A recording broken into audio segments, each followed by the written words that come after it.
Je vais commencer parce qu'on a beaucoup de questions qui ont été posées par les participants.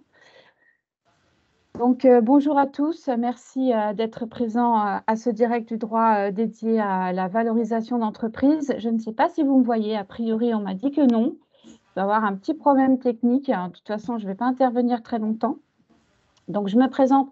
Je suis Myriam Nicasse, responsable marketing et communication pour Inextinso, et en particulier pour Inextinso Avocat. Je vais être un peu votre madame loyale ce matin. En ce qui concerne les micros et les caméras, je vous invite à les couper si c'est possible. Ça permettra la fluidité de nos échanges. Pour les micros, dès que vous souhaitez prendre la parole, n'hésitez pas. Nous allons, au niveau des questions, nous prendrons les questions qui seront posées dans le chat à chaque fin d'intervention de nos intervenants. Je vais tout d'abord les laisser se présenter et ensuite, rapidement, parce qu'on a ce matin 19 questions à aborder, donc c'est assez dense. Donc, je vais les laisser se présenter chacun et puis après, je vous ferai une présentation rapide d'Inextinso. Je vous laisse la parole, messieurs. Eh bien, écoutez, je commence. Bonjour à tous, Guillaume Opnaud. Donc, je suis directeur associé chez Inextinso Finance. Donc, Inextinso Finance, c'est la branche fusion-acquisition d'Inextinso. Arthur. Bonjour à tous, je suis avocat associé donc chez Inextinso Avocat et j'exerce en fusion-acquisition, plutôt cession et acquisition d'entreprise depuis maintenant une trentaine d'années. Parfait. Donc, pour les personnes qui ne connaissent pas Inextinso, je vous présente rapidement le groupe. C'est le leader de l'expertise en France et du conseil, de l'expertise comptable et du conseil en France aujourd'hui. Qui dit leader, on est sur 120 000 clients qui sont accompagnés chaque jour, 5 800 collaborateurs, 250 agences réparties sur l'ensemble du territoire national pour un demi-milliard d'euros de chiffre d'affaires en 2022. Le chiffre, il a dû exploser. Alors, on était à 100 000, tu vois, autour de 100 000, tu pouvais t'en sortir. Alors, attendez, je vais désactiver les micros. Hop, voilà. Mais nous aussi, effectivement, le chiffre d'affaires est en constante progression et j'ai rejoint le réseau récemment et je m'en félicite. Anaëlle, tu pourras désactiver les micros des participants, pas des organisateurs, s'il te plaît. Donc, Inextinso, c'est un accompagnement à 360 degrés des chefs d'entreprise. Donc, au-delà de son expertise comptable, Inextinso accompagne le chef d'entreprise depuis sa création, de la création de sa structure avec Point C en passant par le développement, la croissance en fusion-acquisition et en transmission avec Inextinso Finance qui vous sera présenté par Guillaume tout à l'heure. Inextinso, en 2015, a souhaité étoffer l'expertise de ses équipes juridiques par la création d'un réseau de cabinets d'avocats d'affaires pluridisciplinaires, donc Inextinso Avocat. Donc, rapidement, Inextinso Avocat vient renforcer les équipes juridiques de notre groupe au niveau national, ce qui représente aujourd'hui 450 personnes réparties sur l'ensemble de la France avec 80 agences. Inextinso Avocat, c'est 10 cabinets d'avocats dirigés par 22 avocats associés. La densité de nos équipes et la pluridisciplinarité de nos cabinets nous permet d'accompagner tous les clients, quelle que soit la taille ou le secteur de leur activité. Nous les accompagnons dans de nombreux domaines de droit, en particulier sur nos cœurs de métier qui sont le droit des affaires, droit fiscal, droit social, mais également RGPD, en immobilier, dans l'environnement, en droit public, à l'international et en France, évidemment. Nous intervenons à vos côtés, en contentieux et en conseil. Je vais laisser maintenant Guillaume présenter rapidement Inextinso Finance. Ouais, merci beaucoup Myriam. Je vais essayer d'aller vite. Donc, Inextinso Finance, comme je vous l'ai présenté tout à l'heure, c'est un conseil en fusion-acquisition, filiale du groupe Inextinso. Donc, nous avons 4 principales offres, cession, acquisition, financement et equity capital market. J'en rajouterai une petite 5e puisque nous avons un département valorisation qui réalise près de 50 valorisations par an. Donc, on est plutôt spécialisé dans ce domaine et on a la particularité d'être présent partout en France. Donc, on est présent dans 15 villes, on est une 50aine de collaborateurs. On a accompagné plus de 1000 opérations depuis notre création et aujourd'hui, on fait chaque année entre 50 et 60 opérations. La particularité quand même, c'est qu'on fait du small cap. Donc le small cap, c'est de 0 à 50 millions d'euros de valorisation. Parfait. Merci Guillaume. Donc on va tout de suite rentrer dans le vif du sujet avec la première question. Existe-t-il une obligation juridique de réaliser la valorisation d'une PME en SAS? Alors, non, pas d'obligation juridique, et tant qu'on ne se lance pas en bourse, il n'y a aucune obligation d'évaluation. Il faut à ne pas confondre avec l'obligation de valoriser les apports en nature à partir d'un certain seuil, mais il n'y a pas l'obligation de valoriser l'entreprise en tant que telle au cours de sa vie sociale. Merci. Deuxième question. N'hésitez pas à poser des questions dans le chat. On les prendra à la fin de chaque question qui seront entrées. Y a-t-il une ancienneté minimale pour valoriser une entreprise? Alors, c'est une question tout à fait intéressante. On peut y répondre de plusieurs façons. Déjà, tout dépend de la typologie des sociétés. Donc, pour une société, on va dire avec un business dit traditionnel, dans l'industrie, dans la distribution ou autre, plus on a d'historique, plus c'est facile de valoriser sur les méthodes traditionnelles que sont les valorisations sur la partie active de l'entreprise et également la valorisation avec les comparables par rapport à la rentabilité. Néanmoins, aujourd'hui, il existe beaucoup de sociétés qui sont très innovantes, qui ont des produits, on va dire, qui présentent une forte croissance. Et dans ce cas-là, il peut y avoir 6 mois ou 1 an d'ancienneté. On peut tout de même valoriser l'entreprise, notamment en se basant sur un BP et pour le coup en valorisant les cash flows futurs de l'entreprise. Donc dans ce cas-là, pas forcément besoin d'un grand historique pour pouvoir valoriser l'entreprise. Ok. Question 3. Un avocat d'affaires peut-il prendre la responsabilité de valoriser une entreprise ou doit-il s'en référer à la valorisation de l'expert comptable, confère RCP? Mais brièvement, oui, la réponse est dans la question, dans la mesure où l'avocat a l'obligation de n'intervenir que dans ses domaines de compétences. S'ils ne se sont pas compétents, surtout dans un domaine qui est du ressort de l'ordre du chiffre, il voilà, il pourrait engager, premièrement, plus facilement sa responsabilité, et deuxièmement, il n'est pas certain que l'assurance de responsabilité couvre. Alors, nous n'avons pas le recul ou la compétence pour répondre si, dans quel cas, une activité de valorisation de l'avocat serait couverte. Nous recommandons de bien le vérifier dans la police et auprès de l'ordre des avocats, chaque ordre pouvant avoir aussi des règles un petit peu différenciées. La logique voudrait que l'avocat se concentre sur le juridique avec une vision d'expérience sur le financier et que tout ce qui est financier soit traité par les personnes compétentes. Ok, toujours pas de questions dans le chat, on continue. Quelle méthode utilisez-vous pour calculer la valeur d'une entreprise? Y a-t-il une règle de calcul usuelle pour connaître la valeur de son entreprise? Les réserves constituées, les taux d'intérêt pour l'acquéreur, la fiscalité pour le cédant sont-ils des éléments ayant une incidence sur la valorisation d'une entreprise?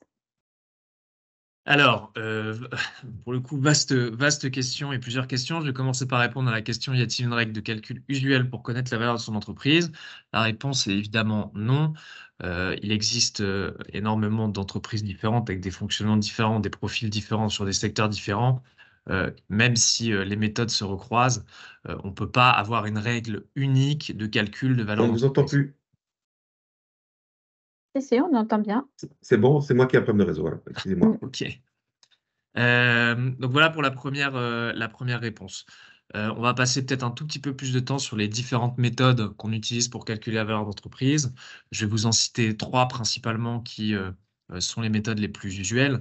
La première, c'est la méthode de l'actif net réévalué, donc vraiment basée pour le coup sur la valeur réelle de l'actif et du passif de l'entreprise, toujours avec des éléments qu'on appelle éléments de goodwill, qui sont des éléments qui ne sont pas, on va dire, inclus dans les comptes. Donc ça, c'est une valeur d'entreprise, hein, une méthode qui est plutôt comptable. Derrière, on a la méthode la plus traditionnelle, en tout cas la plus usitée dans le milieu des fusions-acquisitions, c'est la méthode de tout ce qui est multiple. Donc multiple d'agrégats financiers, soit multiple de chiffre d'affaires, soit multiple d'EBITDA, soit multiple d'EBIT ou même de résultats nets. Donc là, c'est une méthode soit basée sur des multiples boursiers, donc basée sur les entreprises cotées en bourse, ou sur des multiples qu'on appelle comparables, donc là basés sur des transactions qui ont effectivement été réalisées.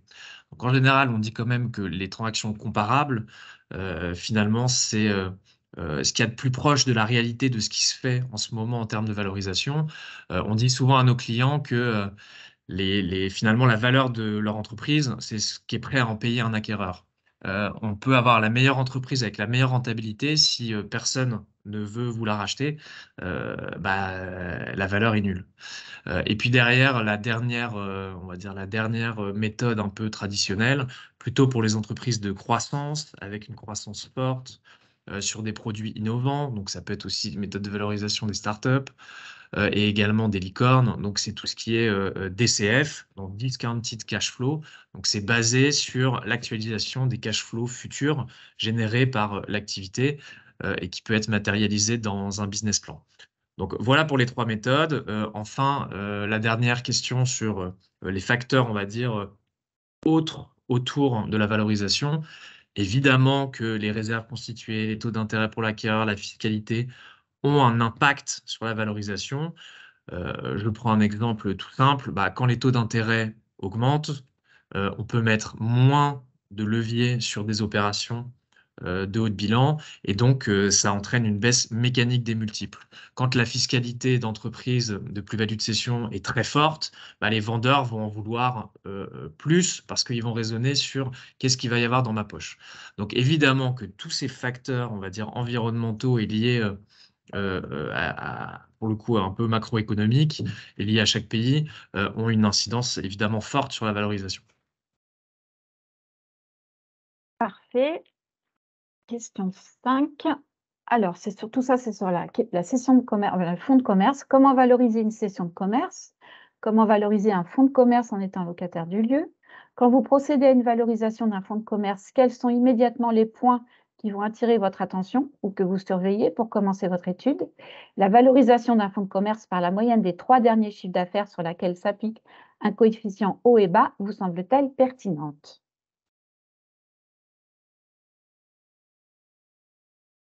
Arthur, tu t'y vas ou je prends? Alors, sur Guillaume, la je te valorisation. laisse y aller, Guillaume. Oui. Ok. Sur la valorisation de fonds de commerce, bon, et je vais répondre un peu à toutes les questions en même temps, hein. Mais évidemment, le multiple de chiffre d'affaires est la valorisation qui est la plus usitée quand on valorise un fonds de commerce. Ce qui est certain, c'est que contrairement aux valorisations d'entreprise, évidemment, on ne prend ni l'actif ni le passif dans la valorisation, mais il y a tout un tas de choses à prendre en compte quand on valorise un fonds de commerce. Il y a évidemment la clientèle, est-ce que on reprend du contrat ou pas, la récurrence, voilà, énormément de choses qui rentrent en compte dans cette valorisation. Après, c'est une valorisation souvent de gré à gré. Il y a moins de conseils et autres dans les valorisations de fonds de commerce. Donc, on a souvent des valorisations qui sont négociées, on va dire en direct, basées sur les méthodes qui sont effectivement présentées à la fin de cette slide sur, par exemple, la moyenne, un multiple de chiffre d'affaires, etc., etc. Je ne sais pas si tu veux compléter, Arthur. On peut ajouter que parfois le cédant et cessionnaire se posent la question entre cession de fonds de commerce, cession de titres. La grande différence, c'est qu'avec le fonds de commerce, sauf convention contraire, ne sont pas transmises des dettes. Et qu'effectivement, si certains cédants peuvent être réticents à donner des garanties étendues sur une cession de titres, ou certains acquéreurs peuvent être réticents à acquérir une société même avec des garanties, parce que les garanties ne seraient pas suffisantes sur la durée, ou que le cédant ne serait peut-être pas suffisamment solvable, ou les deux.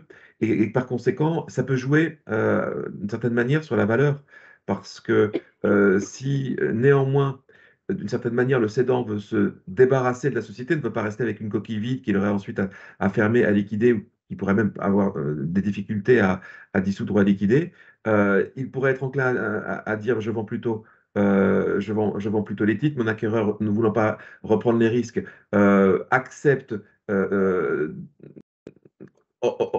aurait été amené à acheter un fonds de commerce, mais accepte de m'acheter les titres. À ce moment-là, ça peut venir diminuer la valeur de l'entreprise parce que l'acquéreur sera prêt à reprendre des risques en achetant des titres, alors qu'en reprenant un fonds de commerce, il n'aurait pas repris ces risques.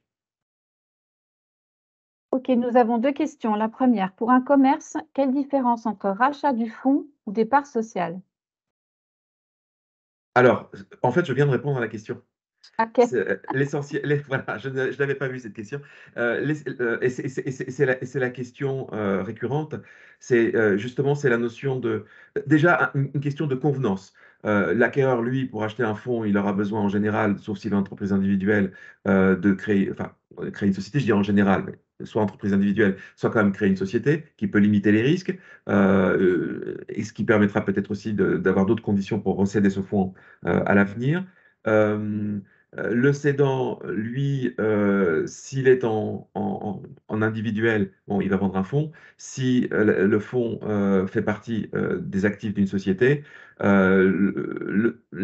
y a un intérêt pour le cédant de céder la société, comme je disais, pour ne pas rester avec les titres entre les mains. Mais se pose toute la question des garanties.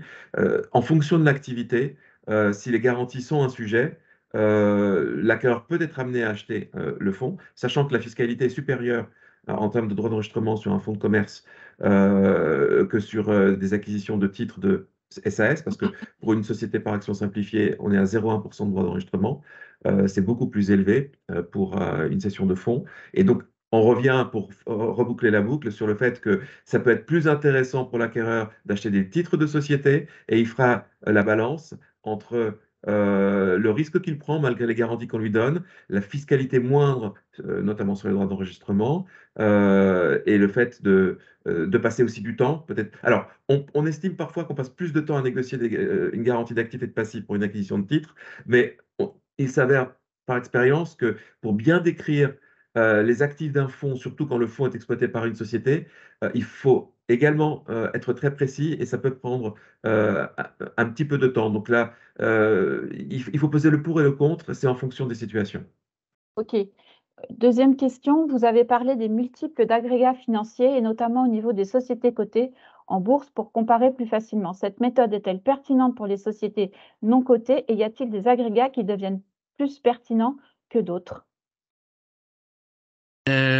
Alors oui, effectivement, quand ce sont des sociétés qui sont non cotées ou des PME, ça peut être pertinent. Évidemment, on ne parle pas des mêmes ratios, c'est-à-dire que pour pouvoir calculer la valorisation justement d'une PME non cotée, par exemple, en comparaison avec des comparables sur des grands groupes qui sont introduits en bourse, on met souvent des décotes. Donc, on peut parler de décotes de taille qui peuvent aller jusqu'à 30%, de décotes d'illiquidité, parce que évidemment, c'est plus facile d'acheter des parts de Capgemini que des parts de la petite PME du coin. Donc voilà, donc c'est pertinent comme méthode, mais il faut faire attention et y appliquer un certain nombre de décotes. Sur les agrégats, c'est vrai que les agrégats les plus utilisés en général sont l'EBITDA et l'EBIT, donc qui sont l'équivalent anglo-saxon de l'excédent brut d'exploitation et du résultat d'exploitation, qui permet de voir vraiment la création de valeur économique. Ok. Est-ce que vous avez répondu à toutes les questions de la 5 ou est-ce que vous avez d'autres compléments à faire? C'est bon? C'est bon. Ok. 6.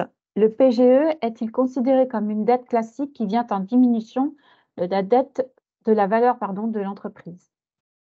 Alors, je suis vraiment désolé, mais oui. C'est considéré comme une dette à part entière. Effectivement, c'est garanti par l'État, mais ça vient évidemment dans le calcul de la dette de l'entreprise. Comment valoriser une activité hôtelière? Alors, comment valoriser une activité hôtelière? J'introduis cette partie pour simplement vous rappeler que Inextenso a un département Inextenso tourisme, culture, hôtellerie qui est spécialisé notamment dans la valorisation de murs et fonds dans le cadre d'activités hôtelières. Donc, on pourra vous mettre, pour ceux qui le souhaitent, avec plaisir en contact avec eux. Si on parle de valorisation d'activités hôtelières, on parle principalement de 3 typologies finalement d'actifs. Quand on a un hôtel, soit on a le fonds de commerce, soit on a les murs, soit on a les murs et le fonds de commerce. Pour valoriser les murs, c'est un actif immobilier avec un loyer qui permet de rembourser derrière les échéances. Sur la partie fonds de commerce, finalement, c'est comme une entreprise classique. Donc, on va plutôt parler aussi de multiples 2BE pour le coup.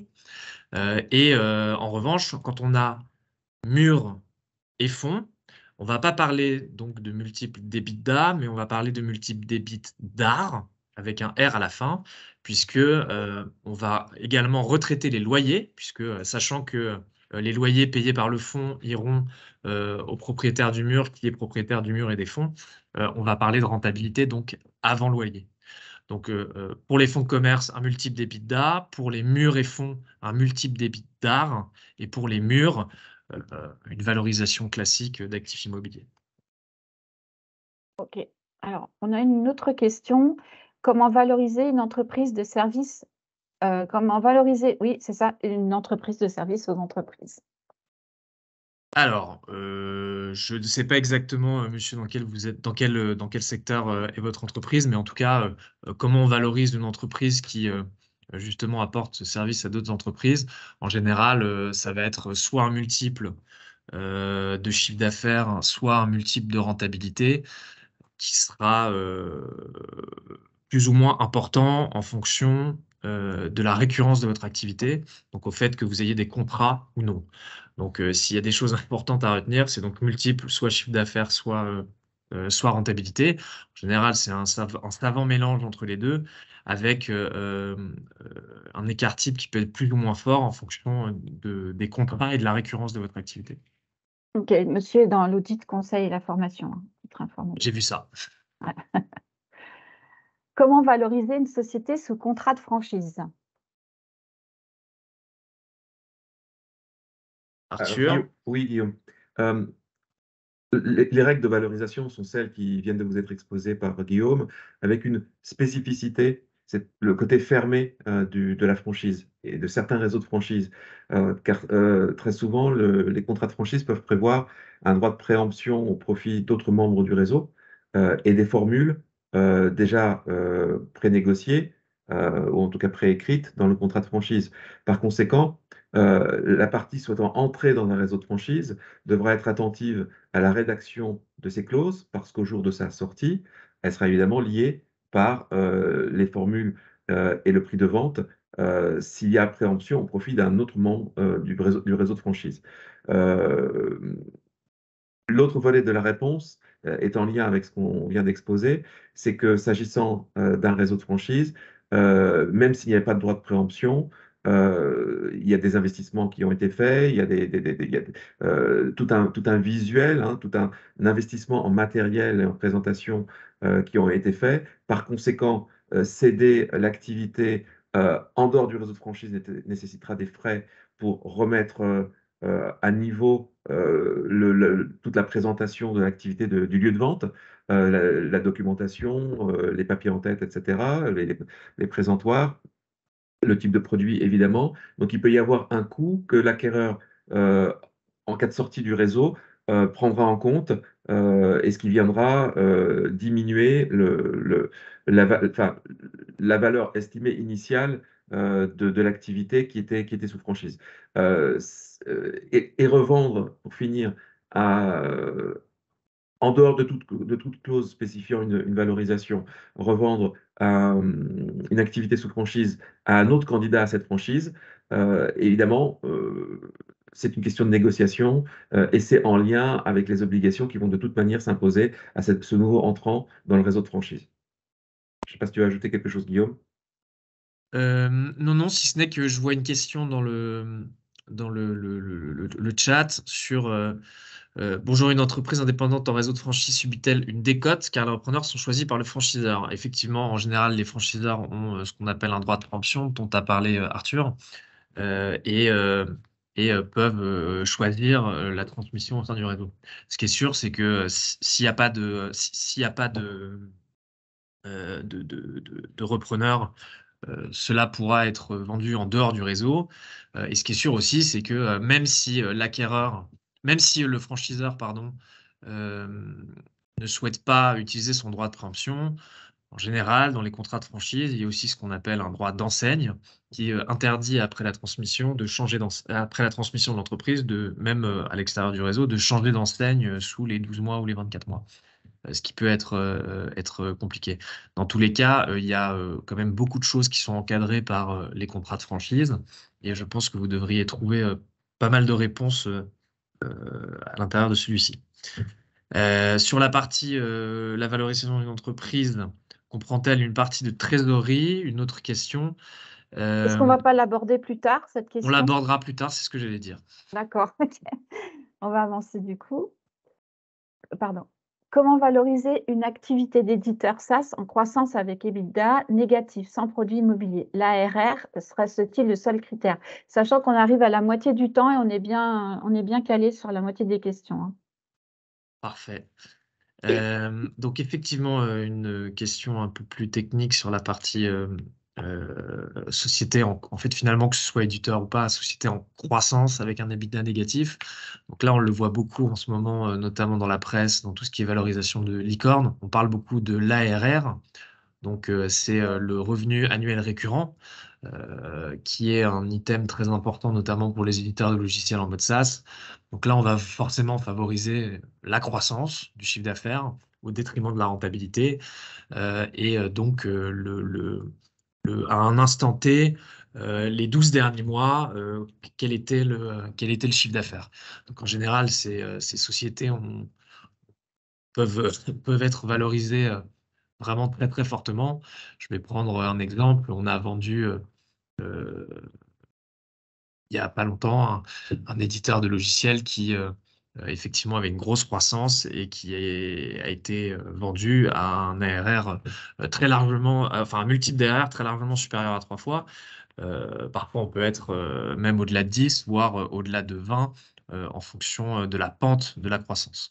Donc effectivement, l'ARR n'est pas le seul critère évidemment, mais reste un des critères de choix pour valoriser ces entreprises qui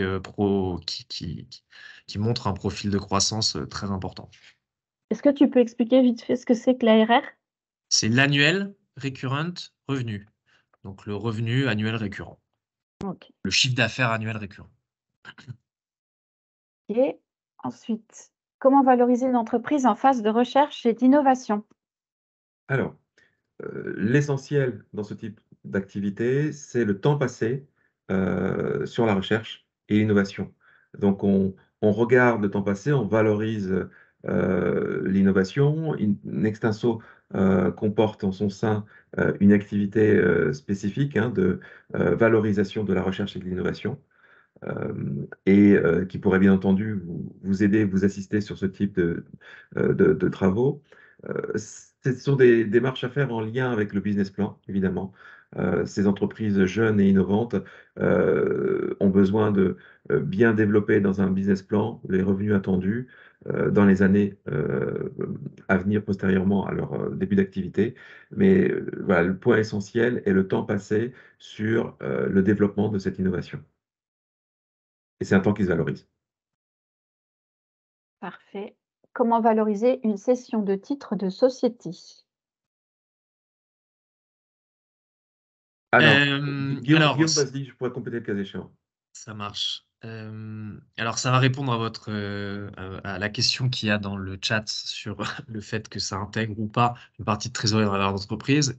Évidemment, non. Il faut faire très attention entre valeur d'entreprise et valeur des titres. Donc là, on parle bien de cession de titres d'une société. Donc, les titres d'une société, c'est la valeur d'entreprise, donc celle qu'on a calculée avec les méthodes qu'on a vues plus haut, les 3 méthodes qu'on a vues plus haut, auxquelles on ajoute ou on retraite la trésorerie ou la dette en fonction de sa nature. Donc, pour calculer une dette nette, on prend la somme de la trésorerie de l'entreprise, donc les disponibilités et les valeurs mobilières de placement, et on enlève la partie dette financière et autres dettes, notamment compte courant d'associés. C'était une question qui venait un peu plus tard. Donc, imaginons qu'une entreprise, une entreprise ait une valeur, donc la valeur d'entreprise soit à 10 millions d'euros. Si la société a 5 millions de dettes et 6 millions de trésorerie, bah, la valeur de trésorerie excédentaire, la valeur des titres, ce sera 10 millions d'euros, moins les 5 millions de dettes, plus les 6 millions de trésorerie, donc 11 millions d'euros. Inversement, s'il y a une société qui est valorisée 10 millions, qui a 5 millions de dettes et 0 euros de trésorerie, bah, l'entreprise, en tout cas la valeur des titres et la valeur de l'opération, ce sera 10 millions d'euros moins 5 millions de dettes nettes, et donc 5 millions d'euros de valeur des titres. C'est important aussi de comprendre la différence entre la trésorerie qu'on appelle excédentaire et la trésorerie de l'entreprise. La trésorerie de l'entreprise, c'est facile, hein, c'est les disponibilités plus les valeurs mobilières de placement. La trésorerie excédentaire de l'entreprise, c'est la trésorerie qui dépasse la trésorerie nécessaire au bon fonctionnement de l'entreprise et au financement du BFR. Donc, en général, il y a évidemment un besoin de trésorerie pour faire fonctionner l'entreprise qui, lui, ne rentre pas dans la trésorerie excédentaire. Donc, voilà la différence majeure entre valorisation de titres et valorisation d'entreprise. Donc, dans la valorisation d'entreprise, il n'y a pas de trésorerie, si ce n'est juste cette petite trésorerie excédentaire non valorisée qui permet de faire fonctionner l'entreprise. Et question suivante. Comment estimer la valeur d'une part afin d'ouvrir le capital à une salariée? Alors, il est plus facile, plus aisé d'ouvrir le capital à une salariée en SAS, Société par action simplifiée, qu'en SARL. On parle de part pour une SARL, on parle d'action pour une société de capital.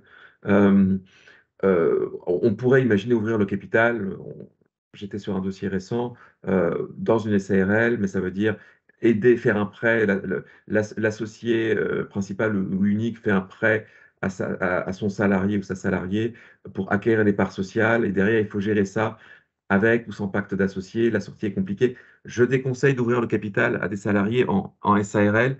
La vraie ouverture de capital, c'est en SAS, si on peut le faire, avec tous les mécanismes d'action gratuite, de BSPCE, donc de bons de souscription de créateurs d'entreprises, qui permettent vraiment des incentives avec des avantages fiscaux. On ne pourra pas tout détailler ici, puisqu'il faudrait 1 heure pour décrire tous les mécanismes d'intéressement des salariés lorsqu'ils prennent une participation au capital de la société. Donc, comment estimer cette valorisation? Ben, elle se fait. Alors, évidemment, il y a une question qui arrivera ensuite. Il peut y avoir une décote de minorité lorsque le salarié recède ses parts, mais afin de maintenir son côté équitable au mécanisme, oui, il faut procéder à une valorisation, comme si on cédait la société, et appliquer cette valorisation à la valeur des actions qui seraient données, cédées avec différents mécanismes aux salariés. Bien évidemment, l'intérêt d'intéresser les salariés, soit ils font partie des fondateurs d'une certaine manière et tout le monde est associé dès le départ, soit c'est réellement un mécanisme d'intéressement, et à ce moment-là, il faut que le salarié puisse bénéficier d'actions ou d'options de souscription au capital de la société à un prix décoté pour avoir la possibilité sur une certaine durée, parce que le but c'est de fidéliser le travail, c'est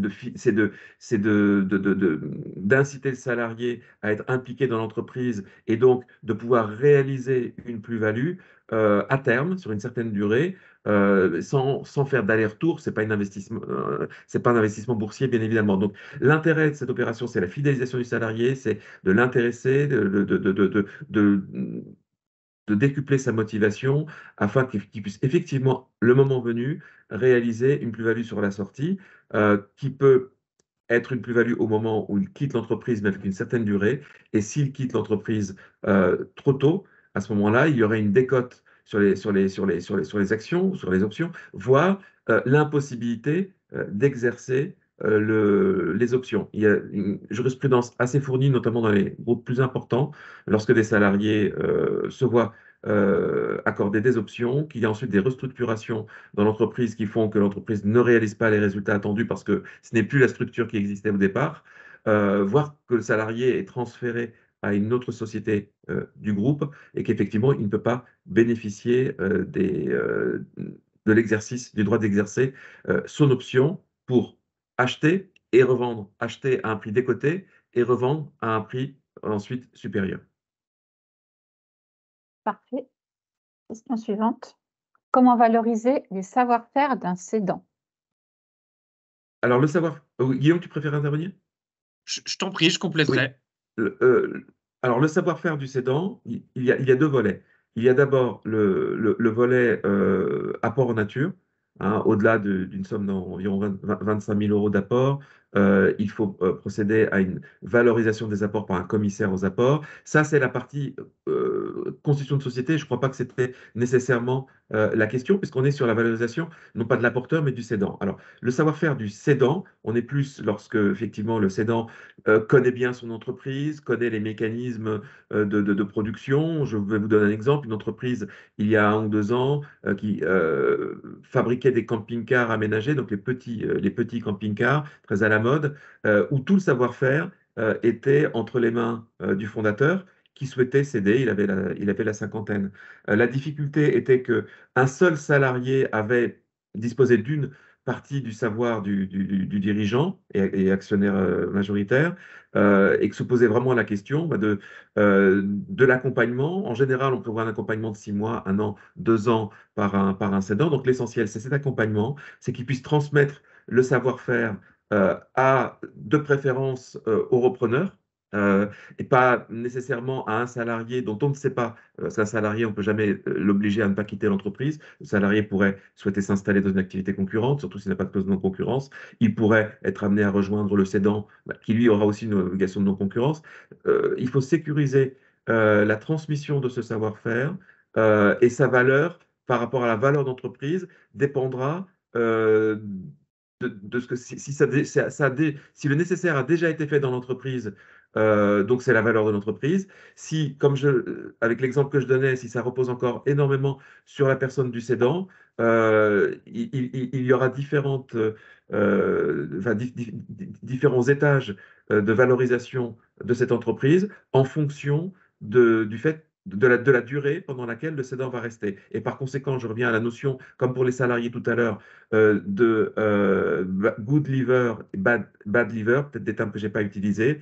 C'est-à-dire que pour cet accompagnement qu'on va estimer être de 2 ans, le cédant à qui on pourrait faire conserver des actions, justement, s'il transmet bien le savoir et s'il reste pendant les 2 ans, on lui rachète sur la base d'options croisées d'achat et de vente, on lui rachète ses actions au prix maximal de la valeur d'entreprise. Et s'il n'a pas bien transmis ce savoir ou qu'il est parti avant sans terminer de le transmettre, à ce moment-là, il est bad liver, sauf décès, maladie invalidante.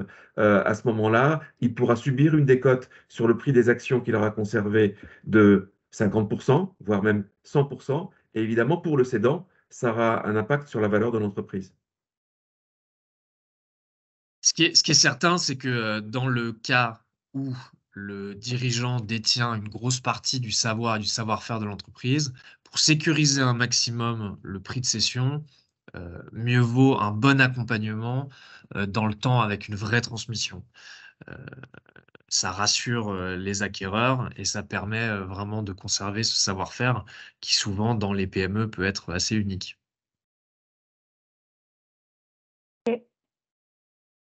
Le prix estimé intègre-t-il les comptes courants d'associés? Guillaume? Qui répond? Vas-y, Pierre, vas-y. Oui. Alors, là aussi, la réponse est de 2 ordres. Les comptes courants d'associés, c'est de la dette. Voilà, donc ça fait partie du calcul de la dette nette. Mais l'effet est neutre puisque si la trésorerie est disponible, hein, et ça, c'est tout un sujet sur lequel il faut être extrêmement attentif. Si la trésorerie est disponible au moment de la réalisation ou dans les mois qui suivent, le cédant, l'actionnaire majoritaire, l'actionnaire cédant, l'associé se fera rembourser ses comptes courants. Donc il y a un droit. En droit, ce qui est clair, c'est que s'agissant d'un prêt à la société, l'associé a dans tous les cas juridiquement le droit de se faire rembourser ce compte courant à tout moment. Il n'a pas besoin d'attendre la date de réalisation de l'opération. Le problème ensuite, c'est la trésorerie et l'impact de ce remboursement de compte courant sur le besoin en fonds de roulement et la trésorerie éventuellement déterminée comme trésorerie normative pour la poursuite de l'activité.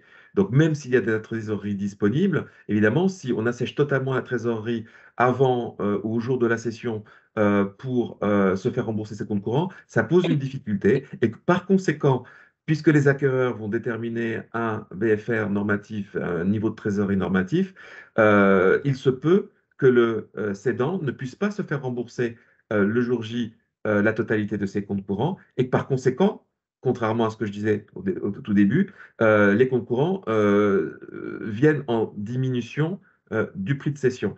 Il est possible de prévoir sur une période de 2 ans, par exemple, que l'acquéreur de la société remboursera aux cédants ses comptes courants, les fera rembourser par la société ou les remboursera lui-même sur une certaine durée lorsque la trésorerie aura pu être reconstituée et à condition qu'elle ait été reconstituée. OK. Prochaine question. Dans le cadre d'un rachat de titres d'un associé à 49%, peut-on considérer qu'il y a une décote de minorité? Alors oui, et je dirais même dans certains cas à plus de 50%. En général, la décote de minorité, c'est les vraies minorités, 15%, 20%, 25%. 49%, ça reste une minorité. 50%, ça entraîne une décote. J'ai le cas aujourd'hui d'une séparation entre deux associés à 50-50. Aucun des deux ne peut vendre 50% parce que les 50% n'intéresseront pas un acquéreur qui va vouloir 100%.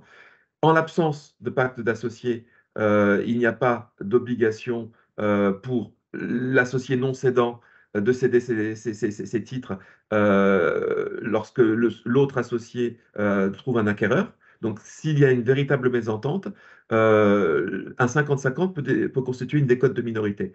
En fonction du type de cession, en fonction du type d'opération, il y aura des codes de minorité ou pas, parce que s'il y a un pacte d'associés qui a été rédigé de manière sécurisante pour l'ensemble des parties, tout ceci sera prévu dans le pacte d'associés. Par conséquent, dans les pactes d'associés, on prévoit rarement une décote de minorité. L'exemple que je vous mentionnais tout à l'heure était justement en l'absence d'un pacte, puisque oui, on peut prévoir du bad liver, du good liver, lorsqu'on veut obliger un dirigeant qui détient des actions, ou un salarié qui détient des actions, lorsqu'on veut l'obliger à rester et être motivé dans l'activité de l'entreprise, et qu'effectivement, s'il cède avant, là, on lui applique une décote.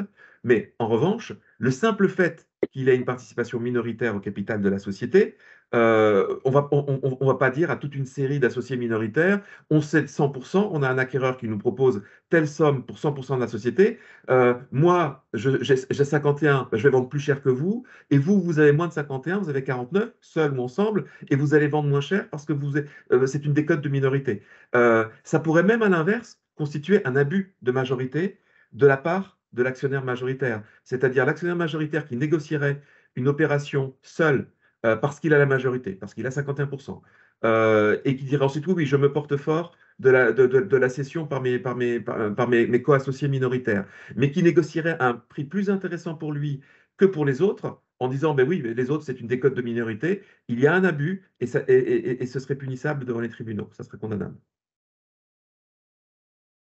OK. Question suivante. Existe-t-il d'autres décotes visant à réduire la valeur de la part de l'associé minoritaire? Alors, j'ai abordé cette question tout à l'heure avec le good liver, le bad liver, c'est-à-dire le respect ou pas des mécanismes d'impact d'associés de conservation des titres sur la durée. Même chose pour l'actionnaire salarié qui ne respecterait pas les conditions de présence dans la société avant de pouvoir céder et ou acquérir ces titres. Je ne sais pas si Guillaume, tu veux ajouter quelque chose. Voilà, on a parlé des codes de minorité, j'ai parlé du good liver, bad liver. C'est les principaux mécanismes de décote qui peuvent lui être appliqués. Ok. Il nous reste 3 questions et on a un petit quart d'heure. La trésorerie fait-elle partie du prix? Qu'advient-il du dividende et des réserves distribuables? Alors, évidemment, la trésorerie, on en a déjà parlé plusieurs fois, la trésorerie fait partie du prix. Au même titre que les dettes financières. Si la trésorerie est supérieure aux dettes financières, ça vient en plus. Si la trésorerie est inférieure, ça vient en moins. Je pense qu'on a, qu'on a bien adressé le sujet. Sur la partie dividendes et réserves distribuables, si on se verse tout ça fait partie de la négociation au moment de cut-off de l'opération, entre guillemets. Si on prend les dividendes de l'année, il y aura moins en trésorerie et idem pour la partie distribuable. Donc, ce n'est qu'un jeu, entre guillemets, de vases communicants entre ce qu'on laisse dans l'entreprise et ce qui est nécessaire au fonctionnement de l'entreprise. On utilise la terminologie de coupon attaché ou coupon détaché lorsqu'on négocie une lettre d'intention et on prévoit d'ores et déjà dans la lettre d'intention à qui va revenir le droit au dividende en fonction de la date de réalisation de l'opération. Ce qui est important, c'est qu'effectivement, le dividende revient. Un associé ne peut percevoir du dividende que quand il est associé. Par conséquent, si une session a lieu le 28 février, à partir du 1er mars, le cédant en question n'est plus associé et il n'a plus vocation à se voir distribuer du dividende. Donc, s'il y a une assemblée générale au 30 juin qui décide de la distribution d'un dividende, elle ne pourra plus le distribuer à un ancien associé. Il faut pouvoir être associé. Par conséquent, on peut prévoir un décalage de paiement du dividende. Donc, à partir du moment où ça a été décidé, et d'ailleurs beaucoup de conventions entre cédants cessionnaires prévoient qu'effectivement, à partir du moment où la distribution de dividende a été votée, elle revient à l'associé cédant. Se pose ensuite, de la même manière que ce qu'on exposait tout à l'heure, la question de la trésorerie, puisque pour que le dividende puisse être payé, il faut qu'il puisse y avoir la trésorerie requise. Par conséquent, soit le cédant fait son approbation de compte, se distribue et se paie le dividende, soit le dividende sera payé ultérieurement et les clauses adéquates doivent être prévues pour sécuriser le paiement de ce dividende à un cédant qui ne sera plus dans la société. Donc le montant ne sera pas dépendant des résultats, on n'est pas sur du prix variable, puisque le dividende aura été décidé et arrêté en fonction de comptes déjà clos. Mais il faudra évidemment prévoir le paiement de ce dividende qui vient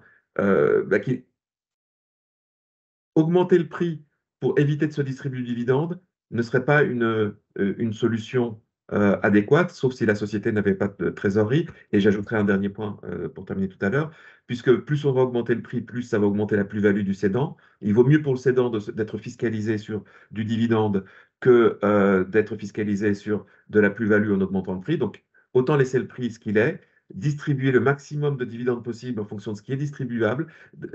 On parle de dividendes, mais il y a aussi des réserves qui peuvent être distribuables. Il ne faut pas oublier qu'il y a des réserves qui peuvent être distribuées s'il y a la trésorerie, comme tout à l'heure, et c'est une question de négociation du point de savoir, en l'absence de trésorerie suffisante, si le paiement peut intervenir ensuite dans les mois ou années postérieures à la cession.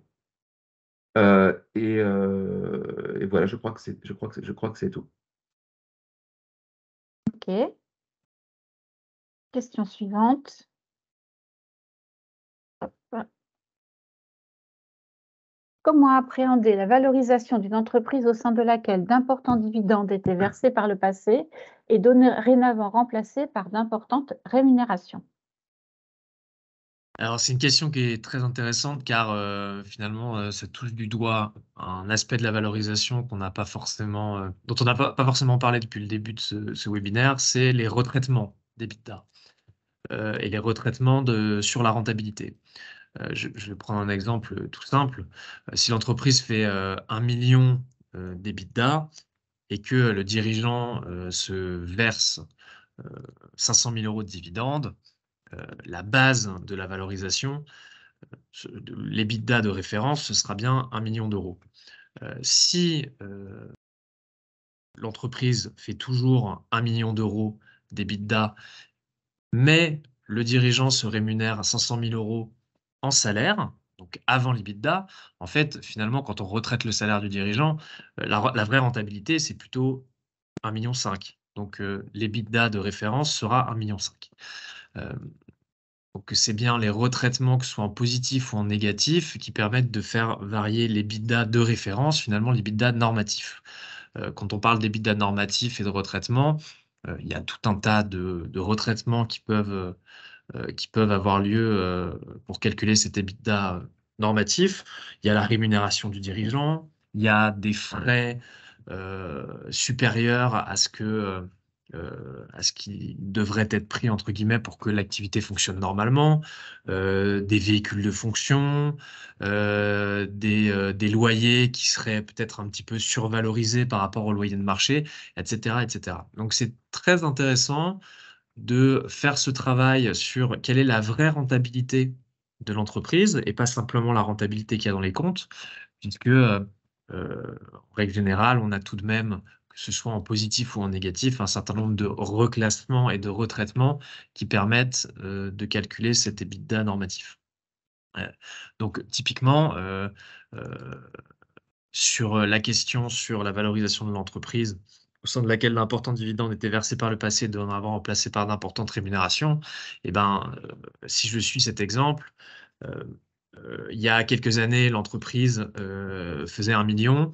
Aujourd'hui, comme les rémunérations des dirigeants ou les importantes rémunérations sont passées au-dessus de l'EBITDA, ben, au lieu de faire 1 million d'EBITDA, ça fait plus que 500 000 euros. Donc, on peut se dire que l'agrégat, c'est 500 000 euros. Sauf que quand on travaille les comptes et qu'on réalise les retraitements, on se rend compte que c'est au-dessus. Donc, finalement, ça change pas grand-chose en termes de valorisation, ça change juste quelque chose en termes d'affichage. Ok. Dernière question. Lorsqu'un pacte d'actionnaires a défini la valorisation de l'entreprise par des ratios comptables, est-il possible de les remettre en cause lors d'une cession?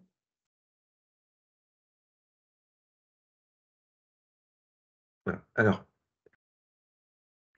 il faut distinguer la cession à un tiers et la cession entre associés, notamment dans le cadre d'un pacte d'associés. Dans la cession entre associés, voilà, comme c'est écrit dans la question, est normalement réglementée, régie par la formule de prix prévue dans le pacte, dans la promesse qui est jointe au pacte, avec l'application ou pas d'un good liver, bad liver, etc.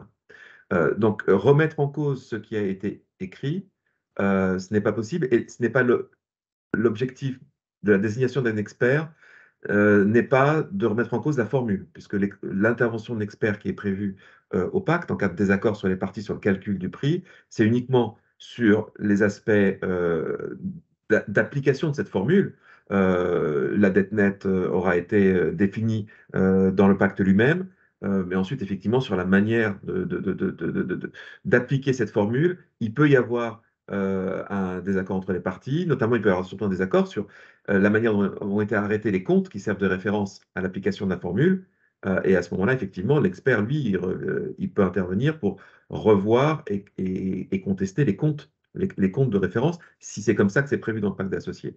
En revanche, la cession à un tiers, normalement, un associé cédant, à partir du moment où il est autorisé à céder ses titres à un tiers, il peut les céder au prix qu'il souhaite. Et le pacte ne lie pas le tiers ni le cédant sur le prix convenu entre cédant et cessionnaire. Donc, c'est ce tiers cessionnaire extérieur au pacte. Alors même que ce cessionnaire aura l'obligation d'adhérer au pacte, son adhésion, elle sera, une fois qu'il aura acquis les titres, mais tant qu'il ne les a pas acquis sur le prix qu'il paye, c'est un autre sujet. Il peut y avoir des clauses un petit peu plus hybrides, dans la mesure où, afin d'éviter les cessions frauduleuses dans l'application notamment d'une clause d'agrément ou d'un droit de préemption, euh, un, un- un actionnaire cédant, un associé cédant qui souhaiterait se faire racheter ses titres par la société pourrait être tenté de trouver un tiers de convenance qui ferait une offre à un niveau très très élevé un tiers dont il saurait qu'il ne serait pas agréé, notamment dans une société très fermée, société à 50-50 par exemple, dont il sait que ce tiers ne serait pas agréé par la société ou par l'organe qui doit procéder à l'agrément. Et la plupart des clauses d'agrément prévoient qu'effectivement, si ce tiers n'est pas agréé, il y a rachat des titres par les autres associés ou par la société. Évidemment, l'objectif ne serait pas de faire racheter à un niveau excessif, en dehors des formules du pacte, les titres de l'associé cédant qui aurait trouvé une offre de convenance de la part d'un tiers. En résumé, en présence d'un pacte d'associés, il faut appliquer les formules. Et nous avons deux questions, il me semble, dans le chat. La première, il nous reste quelques minutes. En cas de trésorerie excédentaire, y a-t-il un intérêt à l'acheter et le financement est-il réalisable auprès des banques? Ça, c'est la première question. Arthur, Alors, oui, on peut-être d'un peut. point de vue fiscal? On peut racheter de la trésorerie excédentaire, et comme je le disais tout à l'heure, ça viendra, en parlant de dividendes, c'est le même principe. La trésorerie excédentaire viendra augmenter la valeur des titres, et par conséquent, pour le cédant, sa plus-value. Il est en général plus intéressant j'espère que je réponds à la question, pour le cédant de se faire distribuer par les différents mécanismes qu'on a expliqués tout à l'heure, se faire distribuer cette trésorerie et donc ne pas augmenter à l'excès le prix de cession. Alors, quant au financement, y a-t-il intérêt à acheter et le financement est-il réalisable auprès des banques? L'intérêt d'une trésorerie excédentaire en la rachetant, c'est qu'effectivement, on peut démontrer auprès des banques que la société dispose d'une trésorerie non seulement suffisante, mais excédentaire pour conduire son activité. Donc, s'il y a un engagement de maintenir cette trésorerie dans la société, évidemment, ça va avoir un effet extrêmement favorable pour le financement de l'opération. Mais par conséquent, les banques devraient pouvoir financer un montant supérieur correspondant à l'excédent de trésorerie, à condition que l'acquéreur ne se distribue pas ensuite la trésorerie excédentaire. Donc, il y aura des interdictions de remontée de trésorerie et de distribution parce que la banque aura financé une trésorerie dans l'intérêt de la société et non pas pour que l'acquéreur se la fasse remonter derrière. Sachant que globalement, les banques ne sont pas fans de prêter de l'argent pour racheter de l'argent. Oui. Ça ne va pas Ok. dans le même sens. Une dernière question, en tout cas sur le chat. Quelle est la différence entre valeur d'entreprise et valeur de fonds de commerce? Guillaume? Alors, valeur d'entreprise et valeur de fonds de commerce. Valeur d'entreprise, on va expliquer, c'est vraiment c'est la valorisation de l'actif et du passif de l'entreprise. Quand on parle de fonds de commerce, déjà, il y a toute la partie passif qu'on ne prend pas. Et puis derrière, il peut y avoir des éléments qu'on reprend ou qu'on ne reprend pas. Est-ce que je reprends les salariés? Est-ce que je reprends... Donc, si je devais dire une différence, c'est que la valorisation du fonds de commerce, finalement, elle se fait un peu à la carte, entre guillemets. Est-ce que je reprends les contrats? Est-ce que je reprends les salariés? Est-ce que je reprends la marque? Est-ce que je reprends, etc., etc. Donc, c'est pas tout à fait la même chose. Ok. Est-ce que vous avez d'autres questions?